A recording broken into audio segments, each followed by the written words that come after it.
pour investir sur BFM Business.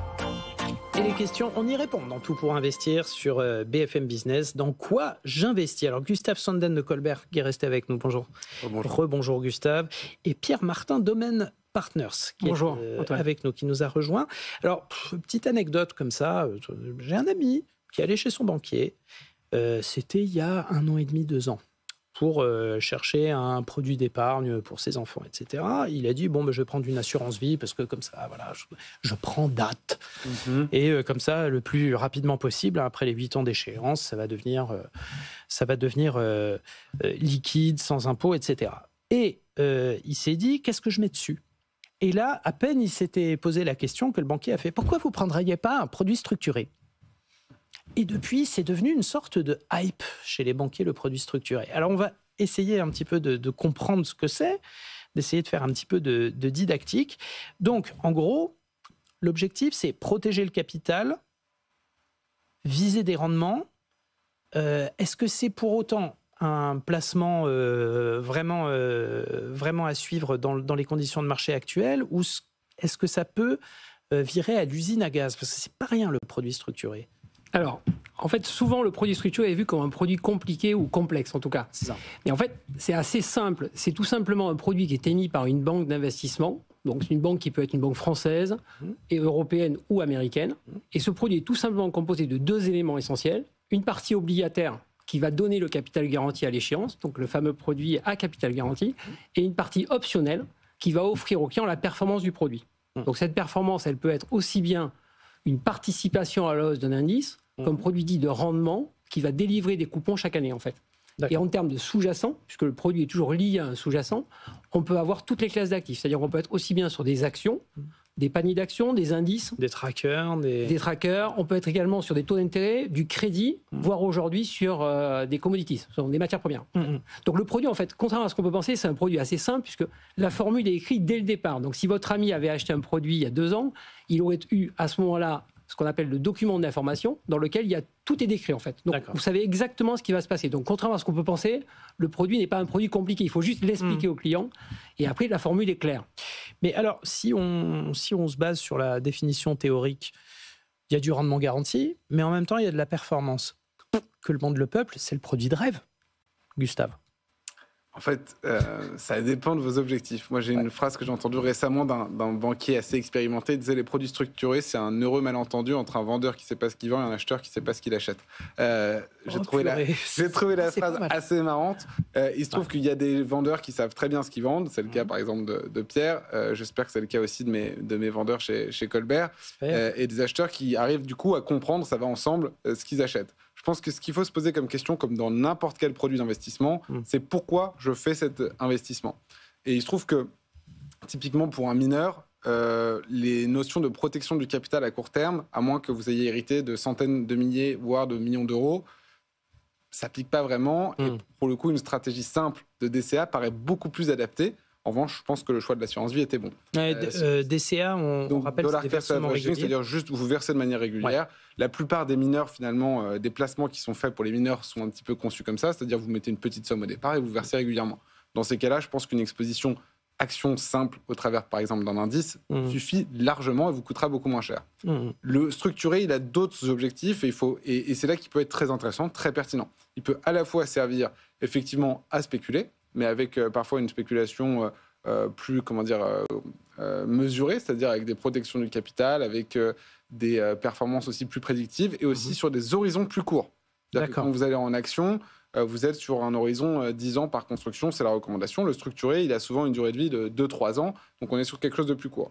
Et il a aussi, et ça c'est peut-être moins connu, ou en tout cas moins commenté par ses détracteurs, un objectif de hedging, donc de protection du capital. Et ça, c'est la partie, je dirais presque la plus saine, en tout cas. C'est-à-dire que typiquement, vous êtes, moi je vais vous prendre un exemple concret d'un de mes clients, investi sur des indices sur une somme à 7 chiffres via un contrat luxembourgeois, des plus-values en centaines de milliers d'euros, sur un indice, donc une stratégie peu élaborée. On arrive au bout de 2024. Est-ce qu'on a un intérêt à prendre une exposition à 100% à la volatilité? Bah oui. Surtout en ce moment, on n'arrête pas d'en parler. Bah non, du coup, oui, bah non. En tout cas, la question se pose et typiquement, on a, sans du coup déformer le produit, d'ailleurs c'est un produit qu'on a conçu avec Pierre et ses équipes, sans déformer l'allocation du client, on lui a permis du coup de garder son exposition, en l'occurrence au S&P 500, mais en mettant en place une protection, c'est une barrière de protection du capital pour se couvrir un peu de la volatilité. Et c'est un peu ça les phénomènes qu'on a pu commenter aussi tout à l'heure et qu'on observe sur les marchés, malgré un VIX bas. C'est ce qu'on disait tout à l'heure dans le déchiffrage. C'est ce genre d'opérations qui peuvent avoir du sens. Donc voilà, le structuré, je dirais, ça dépend de votre objectif. Et Pierre Martin, il y a un produit structuré par client potentiel, en fait. Exactement. En fait, on fait souvent des produits sur mesure. Donc, ce que prenez comme exemple Gustave, en fait, typiquement, ce client qui avait acheté des ETF, en l'occurrence, donc il était ce qu'on appelle delta long. Donc, il gagnait 1% que le marché montait 1%, il perdait 1% que le marché perdait 1%. On l'a proposé de switcher sur un produit structuré de maturité 5 ans, où là, il n'a plus que 60% de la hausse de l'indice. Donc, effectivement, c'est moins bien que 100, effectivement. Mais par contre, tant que l'indice ne perd pas 30%, il est capital garanti. D'accord. Donc, c'était typiquement le sujet du client de Gustave, puisque ce client-là avait de fortes plus-values. Le marché ayant monté depuis 20% pendant plusieurs années, il se dit, est-ce que je reste investi comme ça ou est-ce que je prends une certaine protection ? Et typiquement, ce produit-là, c'est un produit qui a été fait sur mesure. Donc, c'est des produits, ce qu'on appelle des produits dédiés. Puisqu'aujourd'hui, on peut traiter à partir de sommes tout à fait relativement faibles pour des clients banque privée, je précise, pas pour des clients retail, bien évidemment. Et c'était une protection du capital à 30% de baisse. Donc, ce client-là était protégé jusqu'à une baisse de 30%. Alors, justement, il y a des objectifs différents, il y a une clientèle différente à chaque fois. De manière générale, si on se fixe sur la partie rendement du produit structuré, là aussi, il y a des objectifs différents, bien sûr. Exactement. Donc, il y a deux grandes familles de produits structurés. Il y a les produits à capital garanti. Donc là, l'objectif va être raisonnable et je dirais que c'est plus une alternative aux contrats en euros. Donc les contrats en euros, aujourd'hui, ça paye du 2,5. Éventuellement, les boosts assureurs, ça paye 4, on va dire. Donc c'est des produits dont l'objectif est de payer du 5 à 6% par an. C'est un objectif, parce qu'il n'y a pas de miracle. On ne peut pas faire du capital garanti et payer 6% de garantie. Ça, c'est pas possible. Donc c'est un objectif. Et après, vous avez des produits à capital non garanti qui permettent là, pour le coup, d'aller booster les performances et de chercher du 8, du 10, voire plus par an, mais en fonction d'un risque qui est pris par le client, donc un risque de prise de capital. Alors, on va parler de la partie risque. Moi, la première fois qu'on m'a détaillé de manière claire et évangélique ce qu'étaient les produits structurés, c'est... Alors attention, c'est un certain type de produits structurés. C'était dans le film The Big Short, qui raconte comment Michael Burry, trader de génie, avait anticipé la crise de 2008, avait tout vendu le marché contre l'ensemble de Wall Street et s'était fait des milliards parce que le marché, effectivement, s'était explosé. Au milieu de ça, il y a quand même les produits structurés. Et dans le film, ils expliquent, avec un exemple, dans un grand restaurant, celui du gratin de poisson. En gros, la veille, il y a eu des beaux poissons qui étaient vendus à la pièce aux clients, etc. Et le lendemain, il faut bien rentabiliser un petit peu la marchandise qu'on a achetée. Donc, il y a quand même du poisson qui reste. On va les mélanger, on va faire un gratin. Mais au milieu, il y a aussi bien des très bons poissons qui n'ont pas été consommés la veille que des poissons qui ont 2-3 jours. On se dit, c'est pas grave, de toute manière, le bon poisson va prendre le dessus. Oui, mais le problème, c'est que tout le monde est malade après quand même de manière générale. Donc voilà, le gratin de poisson. Le risque peut-il aussi toucher le client quand il s'agit d'un produit qui est peut-être mal équilibré ou qui a des problèmes? Alors, dans le film, je l'ai vu il y a longtemps, mais donc, il me semble que c'était des tranches de CDO, donc c'était des tranches de crédit. Donc, voilà. C'est des choses là, on était sur des produits de crédit, c'était très spécifique. C'est des choses qu'aujourd'hui, il faut bien voir que les produits sont émis par des banques de premier ordre. Donc, je ne vais pas les citer, mais on voit très bien qui peut émettre ce genre de produit. Voilà. Donc, le risque de crédit est porté par ces banques, en fait. Donc, effectivement, vous avez un risque de crédit, un risque de défaut de l'émetteur, ce qu'on appelle un risque de défaut de l'émetteur, si cette banque fait défaut ou fait faillite. Donc, vu les banques auxquelles on s'adresse, je pense que le risque est faible. Sinon, il faut retirer son argent des banques françaises. Si on prend l'exemple des banques françaises, c'est le même risque.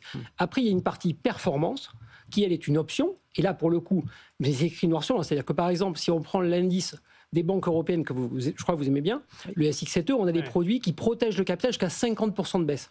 Donc oui, il y a un risque en capital pour le client, mais ce risque est mentionné. C'est-à-dire que si l'indice perd 50% dans 8 ans, votre capital sera à risque. Gustave. Ce n'est pas le cas du produit gratin. Oui, c'est du gratin de poisson. Ah, c'est ça, j'allais revenir sur le gratin, c'est une thématique qui m'est chère. Non, je plaisante. Mais en tout cas, effectivement, la grosse différence, c'est qu'on choisit son sous-jacent. Et ça, je pense que c'est une différence très importante. Donc, quand vous faites un structuré, vous devez déjà, vérifier que ça correspond à vos objectifs. Et 2, ensuite, une fois que vous avez déterminé que c'était le produit qu'il vous fallait par rapport à vos objectifs, vous allez choisir le sous-jacent. Et donc, le sous-jacent, typiquement, ça peut être les plus belles valeurs du luxe en France. Nous, on a travaillé un produit en ce sens-là récemment. C'était plutôt une conviction payante sur ce début d'année. Donc, c'est pas forcément ce qui n'est pas à vendre, c'est au contraire ce qu'on veut acheter. Et ça permet aussi d'avoir une prédictibilité de la performance qui est plus importante. Et du coup, toujours cette notion de couverture dont on vous a parlé. Donc voilà, ça reste le gratin de poisson. Mais ça veut dire qu'on va en cuisine et qu'on choisit son poisson avec le chef. Ça, exactement. Voilà, en ayant toutes les possibilités de ne pas tomber malade ensuite.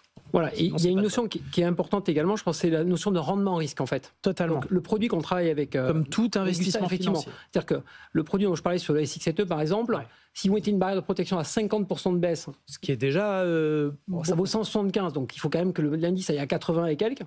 Vous avez potentiellement un coupon de 9,5 par an.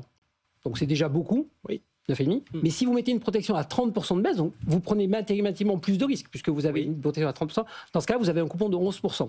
Donc c'est très important de voir la notion rendement-risque. C'est sûr, les taux sans risque étant à 2,5%, dès qu'on vous propose plus de 2,5%, c'est qu'il y a un risque quelque part. Oui, forcément. Voilà. On va parler des frais, parce que tout ça, c'est bien beau. On a un produit qui, globalement, si on le choisit bien et avec discernement, peut être... vraiment la meilleure option entre risque, rendement et possibilité de gain en capitaux. Maintenant, il y a les frais. Et c'est vrai que par rapport à certains placements pas trop chers, genre les ETF, la bourse dématérialisée, etc., c'est quoi la loi en matière de frais sur ce genre de produits, les produits structurés ? C'est plutôt le Far West. C'est-à-dire qu'il n'y a justement pas de loi. C'est chacun sa tambouille. Parce que ça dépend notamment de facteurs exogènes à juste l'intention de facturer des frais. Ça dépend aussi, par exemple, de la volatilité de votre produit. Bien sûr. La volatilité de votre produit va donner un certain niveau de marge que vous allez pouvoir appliquer ou non à votre client. Donc c'est aussi pour ça que votre banquier ou le banquier de votre ami, puisque vous connaissez quelqu'un, vous a proposé du structuré. C'est que c'est aussi souvent quand même, il faut le dire, un produit très rentable pour celui qui le propose. Et je pense qu'il ne faut pas s'en cacher si jamais vous êtes vendeur de produits structurés, puisque sinon ça crée un conflit manifeste. Donc effectivement, c'est un produit sur lequel il y a de la marge, une marge qui peut justifier quand même un certain travail de sélection, de conception, de montage du produit, donc qui n'est pas complètement farfelu, mais effectivement, il y a une marge qui est plus importante à la constitution. Ensuite, certains produits peuvent aussi avoir des frais de gestion, donc ça, faut les identifier. Et après, en dehors de ça, d'autres produits peuvent aussi charger sur la distribution. Pierre Martin. Alors, en fait, il y a deux niveaux. En fait, vous avez la notion de frais au niveau de l'enveloppe. Donc, typiquement, si vous mettez votre produit structuré dans une assurance vie, vous aurez les frais de l'enveloppe assurance vie. Bien sûr. Mais ça, c'est des frais qui sont pris sur tous les sous-jacents, enfin, tous les unités de compte qui sont dans votre assurance vie. Ça, c'est tout à fait classique. Classique. Je dirais que vous achetez un fonds, vous achetez un produit structuré, vous avez les frais de l'enveloppe. Et après, au niveau du produit structuré, les frais sont à l'intérieur du produit structuré. Donc, c'est par exemple le produit tout à l'heure, je vous parlais, qui offre 9,5 de coupons. C'est après frais, c'est-à-dire qu'on ne va pas vous dire 9,5, il y avait 1% de frais, c'est plus que 8,5. Donc il y a les frais de l'enveloppe. C'est net. Et après, il y a les frais du produit. Il ne faut pas se leurrer, il y a des frais à l'intérieur. Mais à un moment de la souscription, vous avez ce qu'on appelle le document d'information client, ou le KID en anglais. Et à l'intérieur, vous avez une rubrique qui s'appelle « Que va me coûter mon placement ?» Et dans cette rubrique-là, vous avez les frais du produit structuré qui sont mentionnés. Charge à vous de voir avec votre conseiller qui vous explique quels sont ces frais. Mais il y a des frais. Il ne faut pas se leurrer, il y a des frais. Pour un client lambda, comme la plupart de nos auditeurs, vous, moi, des frais acceptables, on se fixe une limite à combien généralement? Je sais bien que ça dépend du rendement qu'on espère, mais qu'est-ce qui fait dire ah non, là vous m'en demandez un peu trop quand même? Je dirais sur ce type de produit, c'est pour donner une idée par rapport aux frais sur les autres produits. Je dirais que vous avez d'un côté les ETF qui vont être à 15 BP, 0,15%, pardon, et de l'autre côté les fonds gérés qui vont être à 1,20, 1,30, 1,40. Les fonds actions, je veux dire. Les produits structurés se situent au milieu. C'est entre 0,5 et 1%. Très bien. Après, nous, ce qu'on trouve en tout cas, qui est une bonne approche, c'est de se dire si mon client vise un coupon de 6% par an, ça paraît légitime de prendre plutôt 0,5 de frais par an. Si mon client maintenant vise du 10 par an, c'est pas idiot de prendre 0,8. D'accord. Voilà. Okay. Par contre, un produit qui viserait du 4 ou 5% par an, et moi je prendrais, moi distributeur, 1% par an, je trouve c'est un peu fort. Voilà. Donc, mais après, tout se calibre. Comme c'est un produit dédié, un produit sur mesure, tout se décide en fait. Non, c'était clair. Il y avait tous les cliquets là. Passez-vous-le en replay. Voilà. Parce que vraiment, il y a la liste des commissions pour aller chez votre banquier et pour avoir de bons tarifs. Bon, si on veut conclure, c'est quand même l'éloge du sur-mesure, quoi, finalement, les produits structurés. Il ne faut pas se dire, je vais aller chez mon banquier, je vais prendre un produit structuré comme on prend un poireau sur l'étal. Non, c'est quelque chose qu'il faut vraiment travailler avec son partenaire financier.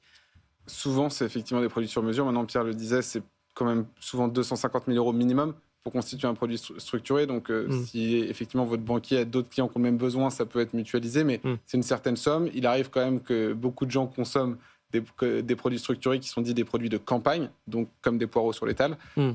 Et dans ces cas-là, je pense qu'il faut quand même plutôt privilégier des produits sur lesquels on comprend l'indice, où on comprend le sous-jacent. Oui. Donc typiquement, je me suis trahi, mais donc typiquement les produits sur indice, ça paraît déjà peut-être plus adapté que ces produits sur un single stock, donc sur une action simple. C'est peut-être un point de démarrage en tout cas plus pertinent, et c'est la même logique que n'importe quelle logique boursière, c'est-à-dire diversification. Ouais. Et les produits plus risqués sont plutôt à conseiller, alors soit au gros patrimoine, les produits un petit peu plus complexes. De toute façon, ça sera toujours de la diversification. Donc, je pense qu'il faut faire toute la gamme. On va du produit capital garanti au capital non garanti. Ça dépend des assets que vous avez à côté. Si vous avez un gros portefeuille actions, il faut prendre plutôt un produit à capital garanti pour protéger un petit peu une partie de votre portefeuille. Tout à fait, si vous avez beaucoup de contrats en euros, il faut plutôt prendre un produit à capital non garanti qui va permettre de booster la performance. Et pour rejoindre le point qu'disait Gustave, je pense que l'essentiel, c'est de définir avec son client au départ le couple rendement-risque. C'est-à-dire sur quelle durée, sur quel type de sous-jacent et quel est mon objectif. Si le client vous dit, voilà, moi je veux du 10 par an, mais je ne veux prendre aucun risque, ça paraît compliqué. Là, Inversement, si le client dit 10 par an, mais je suis prêt à prendre du risque, ça c'est faisable. D'accord. Gustave Sanden, un dernier mot. S'il y a un produit que vous pouviez conseiller à un client lambda, dans le domaine des produits structurés, parce qu'on a bien vu que des fois, un simple placement en action avec un ETF peut suffire. Le portrait robot, ce serait quoi ? Le produit qui quand même a du sens en ce moment, c'est le fameux produit dont on parlait avec Pierre sur la protection du capital. Pour ceux qui sont investis en indice depuis 6 ans, ils ont fait 4 fois plus de 20% dans l'année, comme on le sait, on le commande souvent ici. Donc si vous avez eu la chance de faire ces performances-là, c'est peut-être le moment, sans dénaturer votre allocation, de prendre un peu de protection. Ouais, toujours privilégier. Un peu de protection. La protection, voilà. Et toujours, encore une fois, comme c'est majoritairement du sur-mesure, voir ça avec son conseiller financier pour trouver la meilleure définition. Merci beaucoup, messieurs. Pierre Martin, associé chez Omen Partners, et Gustave Sanden, cofondateur de Colbert.